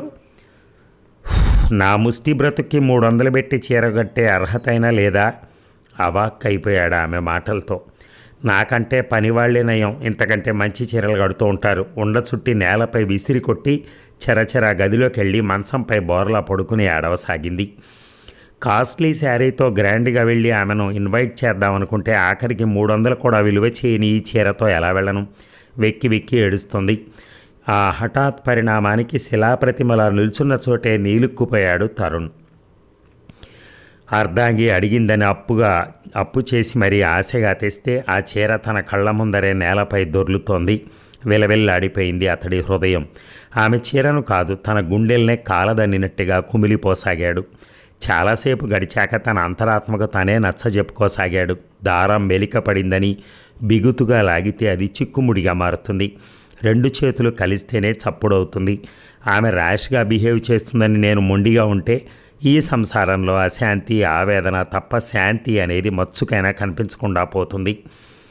భార్య వైఖరితో గుండెల్లో అగ్నిపర్వతాలు బ్రద్దలవుతున్నా, తలలో నరాలు చిట్లిపోతున్నా ఆ బాధను లోలోనే దిగమ్రింగుకుంటూ మెల్లగా వెళ్ళాడు ఆమెను ప్రసన్నురాల్ని చేసేందుకు. ఐశ్వర్య, చిన్నపిల్లలా ఏంటా ఏడుపు? రేపు నిన్నే షాపుకి తీసుకెళ్ళి 300లో కాదు 500 పెట్టి నీకు నచ్చిన చీర కొంటాను, సరేనా? మనం ఇలా ఉంటే పిల్లలు చూడు దిగాలుగా మొహాలేసుకుని ఎలా నీరసించిపోయారో. లేచి ఫేస్ వాష్ చేసుకో. అనునయంగా ఆమె భుజంపై చేయి వేసి మెల్లగా కుదిపాడు. నన్ను ముట్టకండి. మిమ్మల్ని చూడాలంటేనే నాకు కంపరం కలుగుతోంది. ఇకపై నేను మీ నీడను కూడా సహించలేను. మనువాడిన దాని మనస్సును అర్థం చేసుకోలేనివాడు ఒక మొగుడేనా? కట్టుకున్న దాని కోరికను తీర్చలేనివాడు ఒక మనిషేనా? వెళ్ళిపోండి ఇక్కడి నుంచి. మళ్ళీ నాకు కనిపించకండి. నన్ను ఒంటరిగా వదిలేయండి. నేను ఇలా ప్రశాంతంగా ఉండటం కూడా మీకు ఇష్టం లేకపోతే ఇక్కడే నా గొంతు నులిమి చంపి పారేయండి. అప్పుడు మీకు నా పీడ విరగడైపోతుంది అని బోరుమంటూ ఏడవసాగింది. కొయ్యబారిపోయాడు ఆమె మాటలకు. ఆ షాక్ నుంచి తేరుకునేందుకు అరగంట పైనే పట్టింది అతనికి. ఐశ్వర్య, నేను కోరుకునేది ఎప్పుడు నీ సుఖ సంతోషాలనే. నన్నెందుకు అర్థం చేసుకోలేకపోతున్నావో ఆ విధికే తెలియాలి. నువ్వు నా నీడను కూడా సహించలేవని చెప్పాక నేనెందుకు బ్రతకాలి? కనుకొలకులో కన్నీటి బిందువులు ముత్యాల్లాగా చెంపలపై జారుతూ ఉండగా వెనుతిరిగాడు మృత్యు ఓడి కోసం. ఆమె మాటలతో గుండె ముక్కలైపోగా అతడి మీద అతడికే విరక్తి కలిగి బ్రతుకంటే ఏవగింపు కలగసాగింది. వాడి మాటలతో తూట్లు పడిపోయిన తన శరీరం శవంలా కూడా తన వాళ్ళెవరికీ కనిపించకూడదు. గుర్తు తెలియకుండా మొక్క చెక్కలైపోవాలి. అప్పటికి కానీ నాలో రగులుతున్న ఈ అగ్నిగుండం చల్లారదు, శాంతించదు అని అనుకుంటూ పడుకున్నాడు పట్టాలపై. రైలు కింద నలిగి తన శరీరం చిన్నాభిన్నం అయ్యేందుకు. ఇక ఐశ్వర్య లేచింది. బాగా ఏడ్చినందువల్ల మొహం ఎర్రగా ఉబ్బిపోయింది. వెళ్ళి కిటికీలోంచి చూసింది. ఇంకా కారు వచ్చినట్టు లేదు. మళ్ళీ మొహం కడుక్కుని నీట్గా టాయిలెట్ అయింది. మూలకు విసిరేసిన ఆ కొత్త చీర అందుకుంది. మడత మీద పెద్దగా అందం తెలియలేదు కానీ విడదీసి చూశాక చాలా అందంగా ఉంది ఆ డిజైన్. కట్టుకుని అద్దంలో చూసుకుంది. ఆమెకిష్టమైన మిల్క్ రోజ్ కలర్లో మెరిసిపోతోంది గులాబీ పువ్వులాగా. కోపంలో వారెక్కడికో వెళ్ళుంటారు. ఇదే మంచి సమయం. త్వరగా వెళ్ళి ఆమెను పిలిచి రావచ్చు. ఈ లోపల వారొస్తే వీలవదు కదా. సరిగమ్మ పదనీసా కారు హారన్ వినగానే పరుగున కిటికీ దగ్గరికి వెళ్ళి చూసింది. మెరూన్ కలర్ చీరలో జిగేల్మంటూ అతడితో పాటు దిగి లోనికి వెళ్ళింది ఆమె. ప్రొద్దున్నేమో నీలం రంగు చీర, ఇప్పుడు మెరూన్. ఇంకాసేపు ఆగితే మరేం చీరగడుతుందో అనుకుంటూ పిల్లలిద్దరినీ వాకిట్లో కూర్చొని రాసుకుంటూ ఉండమని చెప్పి బయలుదేరింది. గేటు దగ్గరున్న గోర్ఖా గమనిస్తున్నాడు ఎదురింట్లోంచి ఆమె రాకను. చేతిలో కుంకుమ భరణ్ణి చూడగానే అర్థమైందన్నట్టుగా తల పంకిస్తూ గేటు తీశాడు. వర్షాకాలం మూలాన 6:30కే బాగా చీకటైపోయినట్టుంది. టెన్షన్తో పూల మొక్కల మధ్య నుంచి మెల్లమెల్లగా నడుచుకుంటూ వెళ్ళసాగింది. తలుపు దగ్గర నుంచుని వేళ్లతో చప్పుడు చేసింది. లోపలేదో ఇంగ్లీష్ మ్యూజిక్ గట్టిగా వినపడుతోంది. 10 నిమిషాలు ఆగింది ఎవరైనా తలుపు తీస్తారేమో అని. ఆ మ్యూజిక్ తప్ప మరే అలికిడి లేదు. కొత్త చోటు గనక ఆమె కాళ్ళు వణికిపోతున్నాయి. స్వింగ్ డోరు గనక తలుపును బలంగా ముందుకు నెట్టింది. అంతలో భళ్ళున పెద్ద గాజు వేస్తూ ఏదో పగిలిన చప్పుడు. ఉలిక్కి పడుతూ లోనికి తొంగి చూసింది. ఛత్, ఇది చికెనా? ఏడ్చినట్టుంది నీ మొహంలాగే. ఆ సూట్ వాళ్ళ ముద్దగా మాట్లాడుతూ ఆ టేబుల్ పై ఉన్న గాజు ప్లేట్లన్నీ ఆమె పైకి విసిరి కొడుతున్నాడు. చావవే అసహ్యకరమైన బూతు మాటలతో గరిటెలు స్పూన్లు కూడా వంట మనిషి పైకి విసిరేస్తున్నాడు. ఆమె తలకు ఒక ప్లేటు బలంగా తాకి చివ్వున రక్తం చిమ్మసాగింది. అంతవరకు ఆ మూల నుంచుని ఏడుస్తూ చూస్తున్న ఆ పాప పరుగున వెళ్ళి తూలి పడబోతున్న ఆమెను వాటేసుకుంది. అంత బాధలోనూ పాపకు దెబ్బలు తగులుతాయేమోన భయంతో ఆ పాపను ఎదకు చుట్టుకుని వెనుతిరిగి నుంచుంది. ఆమె వీపుకు తగులుతున్న గాజు గ్లాసులు కింద పడి బద్దలైపోతున్నాయి. అలా దొరికిన వస్తువులల్లా ఫ్లవర్ వాస్తో సహా దేన్ని వదలకుండా ఆమె కేసి కొడుతున్నాడు. పక్కన నుంచున్న రాణిగారు ఆ దృశ్యాన్ని చూసి పదే నవ్వుతోంది. ఆమె నవ్వులతో అతను మరీ హుషారెత్తిపోయి వస్తువులతో విజృంభించేస్తున్నాడు ఆ వంట మనిషిపై. అభిమన్యుడిని నిరాయుధుణ్ణి చేసి చిత్రహింసల పాల్చేసిన దృశ్యం గుర్తొచ్చింది ఐశ్వర్యకి. ఒక వంట మనిషిని కూర రుచిగా కుదరలేదన్న నెపంతో అలా హింసిస్తారా? సాటి ఆడదాన్ని కొడుతుంటే వద్దని అడ్డుకోకపోగా ఆమె ఎందుకలా నవ్వుతోంది? అంత క్రూరత్వం ఉన్న ఈమెనేగా తను ఇంటికి పిలవాలనుకుంది. ఈ రాణిగారితో నేనా స్నేహం చేయాలని కలలుగంది. ఈ కఠినాత్మురాలి అందచందాలే నా ఒళ్ళంతా కళ్ళు చేసుకుని చూస్తూ కూర్చుంది. ఈ కషాయదాయంతో పోల్చుకునేనా తను తన భర్త ప్రేమానురాగాలకు దూరం అయింది. కమ్ డార్లింగ్ అంటూ అతడు ఆమె నడుం చుట్టూ చెయ్యేసి మీదకి లాక్కున్నాడు. వయ్యారంగా వగలబోతూ ఆమె తన పెదవుల్ని అతడి నోటికి అందించింది. అంత పబ్లిక్గా గాఢ చుంబనాన్ని చూస్తున్న ఐశ్వర్య ఛీ అనుకుంటూ తలదించేసుకుంది. ఆ తర్వాత ఇద్దరూ ఒకరిపై మరొకరు తూలుకుంటూ మేడ మెట్లెక్కిపోయారు. రక్తసిక్తమైన ఆమె దేహాన్ని చూస్తూ వెనుతిరగడానికి నమస్కరించక ధైర్యంగా హాల్లోకి అడుగులేసి దగ్గరికి వెళ్ళింది. మెల్లగా ఆమెను గాజు పెంకుల మధ్య నుంచి పక్కకు తీసుకొచ్చి కూర్చోబెడుతూ, మీ అయ్యగారు పని వాళ్ళని ఇలా కొడుతుంటే మీ అమ్మగారు చూస్తూ నవ్వుతూ ఉంటారా? ఆ పాప అందించిన తడిగుడ్డతో రక్తాన్ని తుడుస్తూ అంది. ఆమె అమ్మగారు కాదు, నేను పనిదాన్ని కాదమ్మా, అతను నా భర్త అంటే నమ్మశక్యంగాక నోరెళ్లబెట్టి చూడసాగింది ఆమె వంకే. అక్షరాల అతడి చేత తాళి కట్టించుకున్న అభాగ్యురాలనమ్మా నేను. మరి మీరు ఇక్కడ ఇన్ని బాధలు పడకపోతే పాపతో పుట్టింటికి వెళ్ళిపోకూడదండి. నువ్వెంత అమాయకురాలివమ్మా. ఈ కలికాలంలో తల్లి తండ్రి కాలం చేశాక అన్నల రాజ్యంలో వదినలు చేరదీస్తారటమ్మా ఆడబిడ్డల్ని. ఎదురింట్లో ఉంటున్నావు కదమ్మా. అవును, మీకెలా తెలుసు? ప్రతిరోజు కిటికీ గుండా ఈ బంగ్లాను చూస్తూ ఉంటావు కదా. రోజుకో స్టైల్తో మీ వారితో కలిసి కారులో వెళుతున్న ఆమెను చూసి ఈ ప్యాలెస్లోని రాణిగారు అనుకుని చూస్తూ ఉండేదాన్ని. నాకంత అదృష్టం ఆ తల్లి. వాళ్ళంతా బజారు ముండలమ్మ. రోజుకో ఆడదాంతో గడపడం మా వారి హాబీ. అందుకే వేలకు వేలు గుమ్మరించి రకానికో వగలాడిని ఇంటికి తీసుకొచ్చి వాళ్ళు కోరింది ఇస్తూ ఉంటారు. మరి మిమ్మల్ని కొట్టడం ఎందుకండి? శాడిస్టులకి రకరకాల టేస్టులు ఉంటాయమ్మా. కొందరు భార్యల్ని వెలుగుతున్న సిగరెట్ పీకలతో శరీరం అంతా కాల్చి ఆనందిస్తూ ఉంటే, మరికొందరు కనపడ్డ చోట్లంతా బ్లేడ్లతో కోసి వినోదిస్తూ ఉంటారు. ఇంకొందరేమో ఆడదాని మెత్తని అవయవాల్ని రక్తం వచ్చేలా కొరుకుతూ వాళ్ళు ఏడుస్తూ ఉంటే వీళ్ళు కేరింతలు కొడుతూ ఉంటారు. మా వారేమో తెచ్చుకున్న మొండ ముందు తనలోని గొప్పతనాన్ని ప్రదర్శించడానికి నన్ను హింసిస్తూ అది సంతోషపడిపోతూ ఉంటే వీరు మైమరిచిపోతూ ఉంటారు. ఊహించని కఠోర సత్యం కళ్ళ ముందు కదలాడుతూ ఉంటే దుర్మార్గుడైన అతడు ఆమెను పైశాచికంగా హింసిస్తూ ఉంటే సంఘానికి కట్టుబడి సమాజానికి భయపడి ఆమె క్షణముక నరకంలా కత్తుల బోనులో కూరుకుపోతూ ఉంటే అందమైన ఈ అద్దాల బంగళాలను చూసి ఒక్కరోజైనా ఆ సుఖాన్ని అనుభవించాలని ఉవిళ్ళూరుతూ పులిని చూసి నక్క వాతలు పెట్టుకుందని స్వర్గం లాంటి సంసారాన్ని ఉత్తముడైన భర్తని కాలదన్ని దూరపు కొండల నునుపని పరుగులు తీసే నాలాంటి మూర్ఖులకిది చక్కని గుణపాఠం. భగవంతుడా, ఈ సిరి సంపదలు భోగభాగ్యాలు నాకొద్దు తండ్రి. సున్నిత మనస్కుడైన నా భర్తను అనరాని మాటలు అని వారి గుండెను తీవ్రంగా గాయపరిచాను. జీవితం అంటే వడ్డించిన విస్తరిలా ఉంటుందని అపోహపడ్డానే కానీ ఇలా దినదిన గండంలాగా ఉంటుందని కలనైనా ఊహించలేకపోయానే. తల తిరిగిపోసాగింది ఆమెకి. ఎగిసిపడే శోకాన్ని పైట చెరగుతో కప్పెట్టి పరుగున ఇంటికొచ్చేసింది. ఇప్పుడు ఆ బంగళాను చూస్తుంటే ఇంద్రభవనంలా లేదు, నరక కూపంలా ఉంది. అసహ్యంతో భళ్ళున కిటికీ తలుపులు మూసి గట్టిగా గొళ్ళెం పెట్టేసింది. నాన్నగారు ఇంకా రాలేదా? రాలేదమ్మా. పిల్లలు భయంగా చూస్తున్నారు ఆమె వంక. టైం 9 దాటింది. ఇంతవరకు రాకుండా ఉండరే. సైకిల్ ఇంట్లోనే పెట్టి వెళ్ళిపోయారు. ఎక్కడికి వెళ్ళినట్టు, ఏమైపోయినట్టు? తలుపు తీసి రోడ్డు వంక దృష్టి సారించింది. చలిగాలి రివ్వున వీస్తోంది. తుంపర పడుతూ ఉండటం వల్ల రోడ్డంతా చిత్తడిగా ఉంది. ఎక్కడో 10 గంటలు కొడుతోంది. భర్త జాడ మాత్రం శూన్యం. గుమ్మల్లోనే కూర్చుని ఎదురు చూస్తున్న ఆమె కుడి కన్ను అదరసాగింది. భగవంతుడా, నన్ను క్షమించు, వారిని రక్షించు. నా భర్తకి ఏ ఆపద రాకుండా వారిని ఇంటికి చేర్చే బాధ్యత నీదే తండ్రి. లేచెళ్ళి దేవుని ఫోటోలకు దండం పెడుతూ స్టాండ్ వంక చూసి ఉలిక్కిపడింది. నోట మాట పడిపోయిన మూగదానిలాగా అలాగే చూస్తోంది. అక్కడే కళ్ళ నుంచి అశ్రువులు ధారాపాతంగా వర్షిస్తున్నాయి. అయిపోయింది, అంతా అయిపోయింది. 7 అడుగుల దాంపత్య జీవితం 5 ఏళ్లకే పుట్టుక్కున తెగిపోయింది. దేవుని స్టాండ్పై వాచి, పర్సు. ఆఫీస్ నుంచి రాగానే ఎప్పుడూ వాటిల్ని అల్మరాలో పెట్టేవారు. ఇప్పుడు దేవుడి దగ్గర పెట్టేళ్ళారంటే శాశ్వతంగా దేవుని దగ్గరికే. అంతే, గొల్లున ఏడుస్తూ కుప్పలా కూలిపోయింది. ఏడుస్తున్న తల్లి వంక మౌనంగా చూస్తూ పిల్లలిద్దరూ అలాగే నేలపై పడుకుని నిద్రలోకి జారిపోయారు. 11 దాటింది.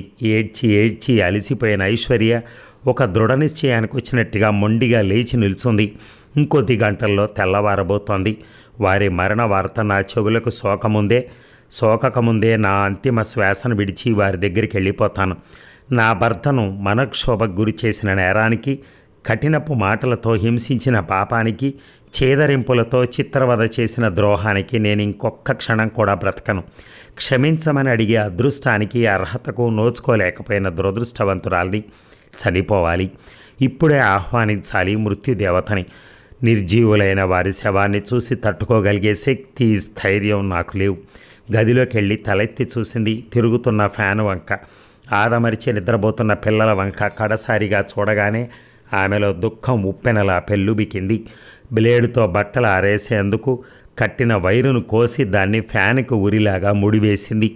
మంచం పైంచి కుర్చీ ఉంచి దానిపై నుంచుని ఆ ఉరితాడును మెడకు బిగించుకుంది. అంతిమ గడి ఆసన్నమైందంటూ ఒక తీతువు పెట్ట ఆ ఇంటిపై అరుస్తూ తిరగసాగింది. అరే, పట్టాలపై ఏదో పడుందే, మనిషి శవం, దగ్గరికి వెళ్ళమాకు. మళ్ళీ మనం సాక్ష్యం చెప్పేందుకు కోర్టుల చుట్టూ తిరగాల్సి ఉంటుంది. చూసింది చెప్పేందుకు అంత భయం ఎందుకంటావు? పిచ్చోడా, ఓ కవి ఏమన్నాడో తెలుసా? చందమామ, నిజం చూడకు, చూస్తే సాక్ష్యం చెప్పకు. ఆ నోరు లేని చంద్రుడు సాక్ష్యం ఎలా చెప్తాడు అనుకున్నాడు ఆ కవి. ఒరే పశువ, అసలే నువ్వు హైదరాబాదు కొత్త, లోకజ్ఞానం అసలే లేదు. ఎదురు ప్రశ్న లేకు, నేను చెప్పిన దానికి తలాడించు. మన ఆయుష్ గట్టిది గనక త్రుటిలో తప్పింది ప్రమాదం. సెలవులకని ఎంతో ఆశగా సిటీ అంతా చూడాలని వస్తున్నందుకు ఆ పవర్ఫుల్ బాంబు వల్ల ట్రైన్ అంతా బ్లాస్ట్ అయిపోయి ఉండేది. దైవేచ్ఛ అంటే అదేరా మరి అనాలి. ఇంజన్ డ్రైవర్కి సడన్గా ఇన్ఫర్మేషన్ అందటం, అతడే వెంటనే ట్రైన్ ఆఫ్ చేయటం, ఆ బాంబును తీసి పారేయటం, మన గండం గట్టెక్కటం, ఆనందంగా ఇంటి దారి పట్టడం. టక్కన కళ్ళు తెరిచి చూశాడు తరుణ్. అయితే తను ఇంకా చావలేదా? తల తిప్పి చూశాడు. పర్లాంగు దూరంలో ట్రైన్ ఆగింది. కేసులు అవి బుక్ చేసుకుంటూ కదలటం లేట్ అవుతున్నందువల్ల చాలామంది స్టేషన్ రాకపోయినా ఆ చీకట్లోని దిగి పట్టాలపై నడుచుకుంటూ వెళ్ళిపోతున్నారు. ఆ సందట్లో ఎవరైనా తనను చూసి గుర్తుపట్టారేమో అనే భయంతో లేచి వెళ్ళి ఆ పక్కనే ఉన్న రాళ్లపైకి ఎక్కి కూర్చున్నాడు. ఈ ట్రైన్ కాకపోతే మరొకటి రాకుండా ఉంటుందా? చచ్చేవాడికి ఏ ట్రైన్ అయితేనే అనుకుంటూ సిగ్నల్స్ వంక చూస్తున్నాడు. నన్ను అసహించుకునే నా ఐశ్వర్య ఇప్పుడు ఏం చేస్తూ ఉంటుంది? నా పేడ విరగడైపోయిందని తెలిసి హాయిగా నిద్రపోతూ ఉంటుందేమో. నన్నే కాదు, పిల్లల్ని పట్టించుకోవటం లేదు. మరి నా దారి నేను చూసుకుని పిల్లల్ని ఇలా అర్ధాంతరంగా వదిలేస్తే వాళ్ళు ఏమైపోతారు? మట్టి కొట్టుకుపోరు. ఇప్పుడు తెలిసొస్తోంది అతడి తప్పిదం ఏమిటో. నా బిడ్డలు ఆదరించే దిక్కు లేక నాలా దిక్కులేని చావు కొని తెచ్చుకోకూడదు. వాళ్ళకి ఏదైనా రక్షణ కల్పించి ఆ తర్వాత తను హాయిగా కన్ను మూయొచ్చు. నా పిల్లల్ని కడుపులో పెట్టుకుని కంటికి రెప్పలా కాపాడేది నా కన్నవాళ్లే. అలాగే అంతిమ గడియలో జన్మనిచ్చిన తల్లిదండ్రుల్ని కడసారిగా చూసినట్టు ఉంటుంది. ఎక్కడో గంటలో 11 సార్లు కొట్టి ఆగింది. మరో గంటలో మా ఊరికి లాస్ట్ బస్సు ఉంది. ఇప్పుడే నా పిల్లలిద్దరినీ తీసుకెళ్ళి మా అమ్మా నాన్నల దగ్గర వదిలేస్తాను. ఐశ్వర్యకి ఎలాగో నెల నెల నా పెన్షన్ వస్తూ ఉంటుంది కనుక ఆమె లైఫ్ హాయిగా గడిచిపోతుంది. ఈ గడియలో ఇలాంటి ఆలోచనతో పిల్లలకింత ఆదరవు దొరుకుతున్నందుకు వడిగా అడుగులు తీస్తూ ఆనందంగా ఇంటి దారి పట్టాడు. తలుపు తట్టేందుకు చెయ్యి వేయగానే వాటంతట అవే తెరుచుకున్నాయి. అర్ధరాత్రి అవుతున్న గొళ్ళెం పెట్టకుండా ఏం చేస్తున్నట్టు అటు ఇటు నేల మీదే పడుకుని నిద్రపోతున్న పిల్లల్ని చూశాడు. ఐశ్వర్యపై కోపం ముంచుకొచ్చింది అతడికి. ఎప్పుడైనా పిల్లల్ని ఇలా అశ్రద్ధ చేసేదా? అసలు ఈ ఐశ్వర్య ఏది కనపడదే. పక్క రూమ్లో దన్మని చప్పుడు రావడంతో పరుగున వెళ్ళి చూశాడు. అప్పుడే కుర్చీ తన్నేసి వేళ్లాడుతున్న భార్య. అరక్షణమైన ఆలసించకుండా చప్పున 2 కాళ్లను ఒడిసి పట్టుకుని పైకెత్తాడు. మెల్లగా ఉచ్చు నుంచి విడదీసి మంచంపై పడుకోబెట్టి చల్లని నీళ్లు మొహాన చిలకరించాడు. నీరసంగా కళ్ళు తెరిచిన భార్యని, ఐశ్వర్య, ఏమిటి దారుణం? పిల్లలను అనాథల్ని చేసి నువ్వు కూడా గద్గద కంఠంతో అంటున్న భర్తను ఆశ్చర్యంగా చూస్తూ కోరిన పెన్నిది దొరికినట్టుగా, పగిలిన అమృత కలశం మళ్ళీ అతుక్కున్నట్టుగా సంబరపడిపోతూ, నన్ను క్షమించండి.